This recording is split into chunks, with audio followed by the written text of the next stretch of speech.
Right, the price of gold is in an uptrend. Here it is on the left. The TrendPredator heat map is showing us that it's in an uptrend. It's a breakout continuation, low-hanging fruit trade set up. Um, Now, this follows last month's green month. So the month of January was a bullish month after 2 months of consecutive bearish closes. The trend predator indicator shows us that down here on the right. Down up here on the left, but on the table here on the right. First G for green, and then BO stands for breakout. Now on the weekly chart there, the yellow time frame shows us that for 3 weeks in a row we've been rising, breaking out new highs. So that could be toppy.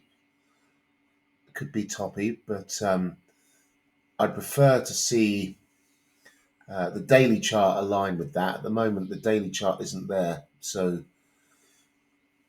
potentially, let's have a look.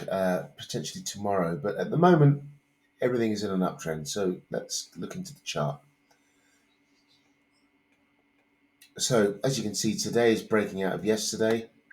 Sorry, Friday. Friday is breaking higher than Thursday's highs. So we've got a peak formation low on Thursday that was put in at the Wall Street Open or thereabouts, just after. And then we pumped up to day one, day two of rises. And then tomorrow, if we break today's highs tomorrow, that could be overextended for a pullback into 3 weeks of longs. So let's look into the full chart. This is a chart where I've put on numerous indicators to help me track the flow of money. That's all it is. There's nothing more to it than that.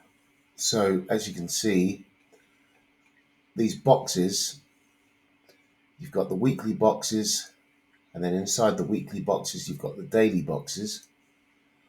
Okay, so we've got the start of January breaking both the last week of December's inside high and low. So we took the lows, which fueled this rally. Okay, so that was a major starting point. And that was the low for January, breaking December's highs. Okay, over here. So pumping up. 1, 2, 3, 4. This is the 5th week, consecutive week of higher highs. And then this week is the 6th. So we're breaking for the 6th week in a row. So it's looking very overextended on the weekly chart. We're breaking last month's highs as well. We did that last week. Okay, so markets break out and they pull back. So we've broken out of last month's highs. Officially within the middle of last week. Last Wednesday was officially it was broken on Monday, but we really got a strong drive out of Tuesday and Wednesday continuing. So a big old move here coming out. So Tuesday and Wednesday, Thursday pulling back, Friday putting in a new high. So there's another peak formation low down here. Okay. So what does that mean for today? Well, it's Monday. Monday typically will trade in a narrow range, but today has been a pretty decent range, isn't it, so far? Over its ATR value, at least, by some $13 or so. So it's a very big move today already.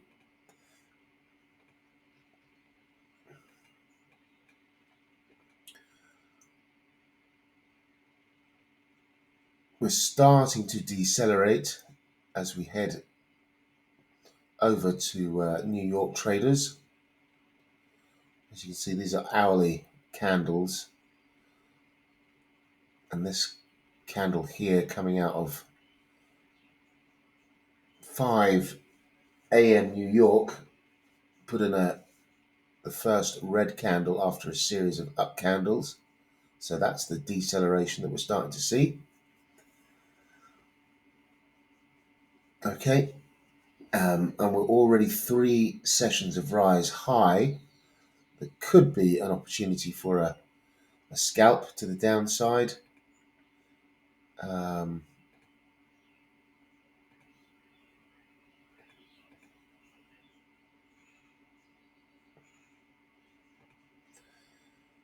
we turn this to a 4-hour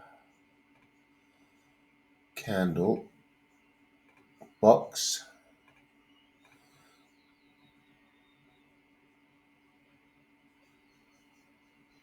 right, so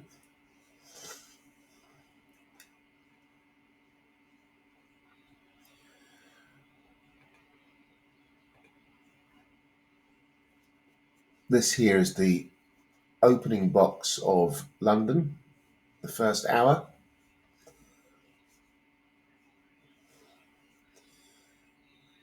So this here is the line in the sand. Comes in at around 2903. So each time that the market is breaking back inside of that high is bearish, which could lead to a move lower for the day ahead.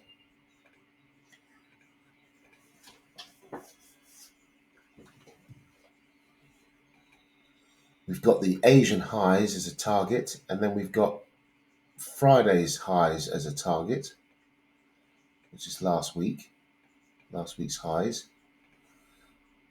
So there as a potential support. And in here, below that, the Asian highs. So we've got the daily breakout level, weekly breakout level as support ahead of the 8-hour Asian high breakout. On the other hand, just because we come back inside of that high from London, the London morning open high, does not necessarily mean that we're going to have to come lower. As you can see, it's already done it once, and it failed and broke out again. But it's just a thesis that it might do. Now, it may come back inside and then continue higher in line with the bullish trend, the underlying bullish trend across the board. All the time frames aligned bullish. But how much juice has it got left in it? It's already done, as I said, over $13 above its ATR. But you never know. I would be more inclined to want to be looking for a deceleration of the overall trend later on in the week. But that's not to say that it can't come this early on. I mean, it may well do. It may well come in on the inside, and perhaps Tuesday will be a move to break the lows of Friday, on Wednesday to continue with that sell-off. We don't know. So we act accordingly. What I want to do is hold out. I have a trading window which is 10 a.m. New York over here, so the hard right edge of the chart is over here. So plenty of time for the market to show its hand, potentially, and perhaps there'll be an opportunity in my trading window to either take it short, if that's the prognosis, or continue with the trend if we get a setup to go long instead. So I'm looking for setups. I'm not just trying to sell it on a whim because I think it's too high, or buy it because I think it's the trend's too strong to be selling, I have to see a setup. And this Trend Predator indicator will flash me a setup. Currently, the setup is to be going with the trend long, but it's not in my timing window, so I'm ignoring it. And I have specific rules for my setups as well, which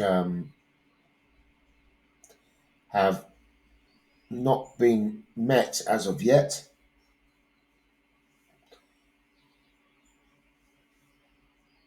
So we'll leave it there, and let's see how this pans out over the course of the morning.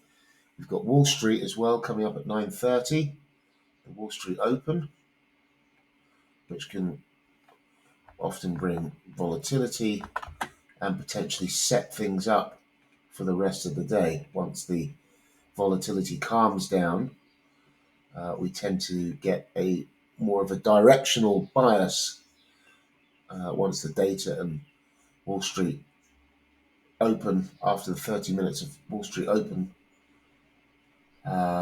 So there's nothing on the calendar that I'm seeing that will get in the way for a setup potentially. So good luck with your trading today.